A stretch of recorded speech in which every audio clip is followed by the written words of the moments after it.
Hop, Toshkentda eng yoqtirgan 3 ta joyim. Birinchisini aytadigan bo'lsam, bu mening mahallam, tug'ilib o'sgan joyim bo'ladi. Olmazorskiy rayon. Bu yerda men tug'ilib o'sganman va ko'plab o'rtoqlarim shu yerda tug'ilgani uchun, hamda yaqin tanishlarim shu yerda bo'lgani uchun, ham umrimni ko'p vaqtini shu yerda o'tkazganim uchun, masalan, eng yaxshi davrlar shu yerda o'tganini hisoblayman. Shuning uchun men shu mahallam yoqadi.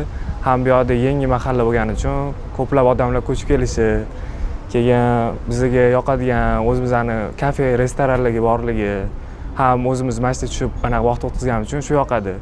Ikkinchi joy aytadigan bo'lsam, bu Toshkent Cityda joylashgan.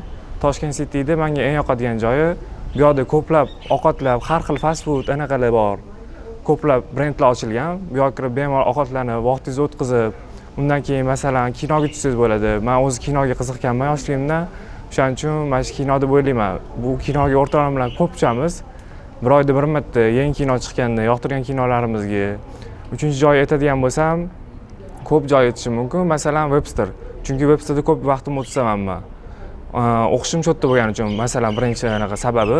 Ikkinchi sababi o'rtoqlarim hammasi shu yerda. O'zim birinchi semestrdan masjidda o'qiganman, ham o'zimning sinfdoshlarim kirgani uchun deb o'ylayman. Keyin mana shu darsdan keyin masjidda vaqtimizni o'tkazamiz. Bu yerda bufet, har xil yardda o'tiramiz, gaplashib.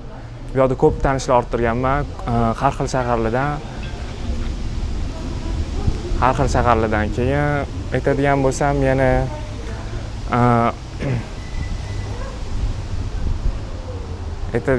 yana ko'plab joylar bor.